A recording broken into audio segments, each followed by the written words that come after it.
Ibu dari si gadis kecil, Norma Jean, memperlihatkan foto seorang pria, tepat di hari ulang tahunnya ke-7.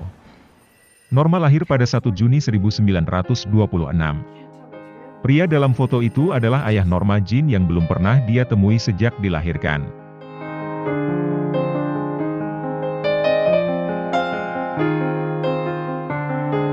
Pada malam yang gelap itu, ibu membawanya ke Laurel Canyon, sebuah bukit yang sedang terbakar. Mobilnya dihentikan polisi, yang memintanya pulang kembali. Sesampainya di rumah, mereka mandi. Si ibu meminta Jean berendam di air yang sangat panas. Jean ingin dibunuhnya. Sambil berteriak, Jean kemudian berlari ke rumah tetangganya, Miss Flynn. Disitulah ketahuan kalau ibunya Jean ternyata mengalami gangguan jiwa. Beberapa hari kemudian, ibunya dimasukkan ke rumah sakit jiwa. Sedangkan Jean dititipkan ke panti asuhan.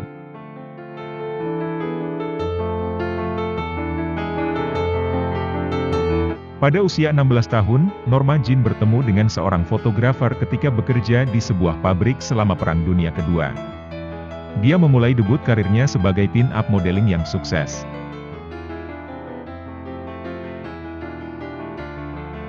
Popularitasnya sebagai model tidak membuatnya puas.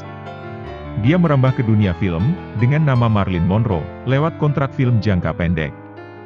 Setelah serangkaian peran kecil, ia menandatangani kontrak baru dengan sebuah perusahaan, meski harus mengorbankan tubuhnya.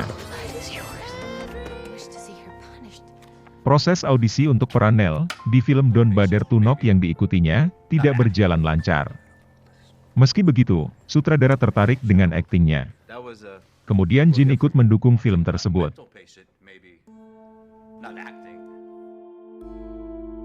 Di sela waktunya yang padat, Jean mengunjungi ibunya di RSJ. Ingatannya sudah parah. Meski begitu, Jean sangat sayang pada ibunya.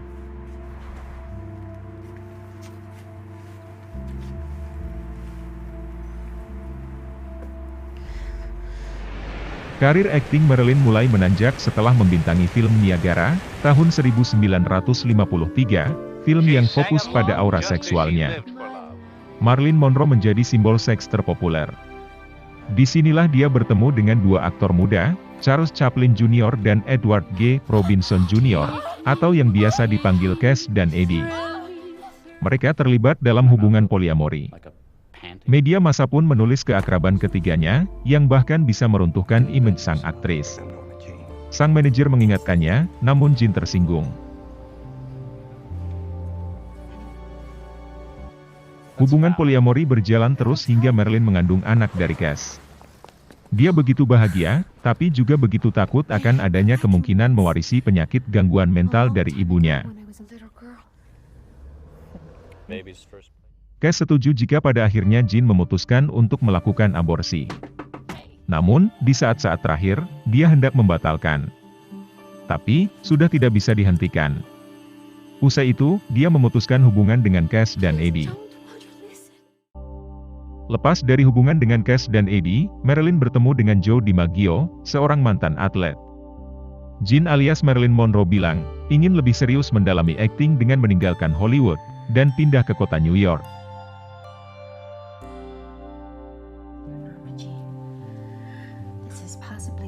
Saat di lokasi syuting, Marilyn menerima surat dari seseorang yang mengaku sebagai ayahnya. Dia merasa tidak nyaman saat pemutaran perdana film terbarunya. Lalu, dia memilih kembali ke kamar hotelnya. Ternyata, di kamar itu sudah ada Joe menunggu untuk melamarnya. Marilyn menerima pinangan itu. Tidak berapa lama mereka pun menikah. Masa bahagia mereka terputus ketika Cass dan Eddie menemui Joe sambil menyerahkan foto-foto telanjang Marilyn. Terang saja Joe marah besar, dan melarang Marilyn untuk tampil di film The 7 Year Itch. Namun Marilyn tetap menyelesaikan film itu. Dia melakukan adegan ikonik, yaitu gaun putih yang tertiup angin dari ventilasi kereta bawah tanah. Ketika pulang, Joe yang dalam keadaan mabuk melakukan kekerasan kepada Marilyn yang berujung dengan perceraian.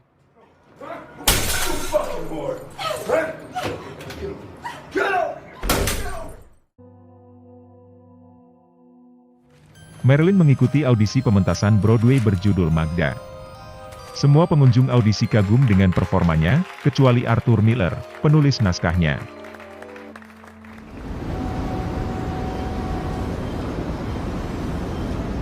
Magda was my own first love. Namun saat berbincang berdua, Marilyn berhasil membuka mata dan hati Arthur berkat analisa karakter Magda darinya yang akurat. Dari situ mereka saling jatuh cinta, dan pada akhirnya mereka pun menikah. Daddy, this is so beautiful. I don't ever want to leave.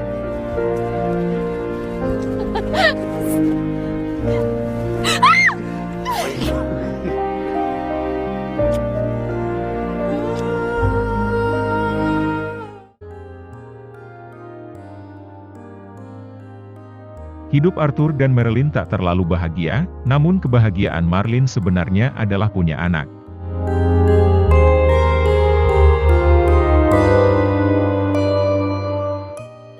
Seperti yang sudah-sudah, Marilyn merasa khawatir lagi dengan keselamatan kandungannya. Dia lebih berhati-hati di setiap waktu.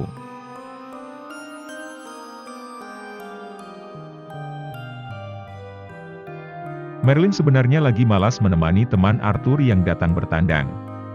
Tapi, Arthur memaksa demi tata krama. Pada saat membawa makanan, Marilyn terjatuh di pantai berbatu. Marilyn kembali bersedih karena mengalami keguguran lagi.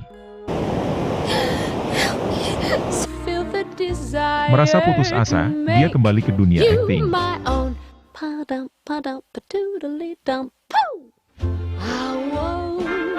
Namun kali ini, Marilyn menjadi susah diatur, dan kejiwaannya terganggu.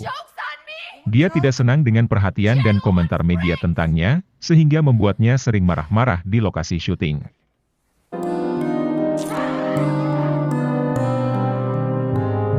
Hubungannya dengan Arthur pun mulai merenggang. Kemudian, Marilyn beralih ke obat-obatan untuk menangani depresinya.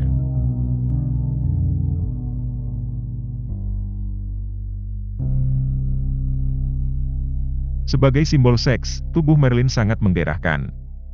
Penggemar, olahragawan, pekerja film bahkan sampai Presiden Amerika Serikat, ingin merasakan kehangatan tubuhnya. Hingga sang presiden mengutus 2 agen rahasia untuk menjemputnya di pesawat saat mendarat di bandara. Setelah bertemu, ternyata sang presiden hanya memanfaatkannya sebagai pelampiasan seksual saja. Begitu selesai, dia pun dipulangkan kembali ke Los Angeles dalam waktu singkat.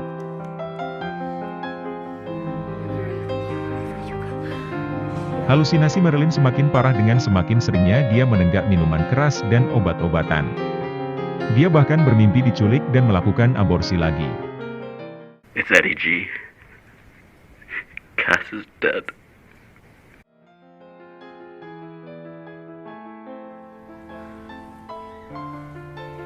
Cass meninggalkan surat dan barang. Marilyn kemudian terkejut dan semakin depresi setelah mengetahui fakta dari isi surat yang ditulis Cass itu, yaitu sebuah boneka yang dulu pernah diberikannya pada Cass. Paket itu juga berisi kartu pos, bertuliskan, "Tak pernah ada ayah yang menangis." Marilyn adalah wanita yang merindukan cinta dan kasih sayang yang tak pernah didapatnya sejak kecil hingga dewasa. Semasa hidupnya, Marilyn mengidap endometriosis yang sulit diobati. Hingga di usianya yang ke-36, Marilyn Monroe ditemukan tewas di kamarnya.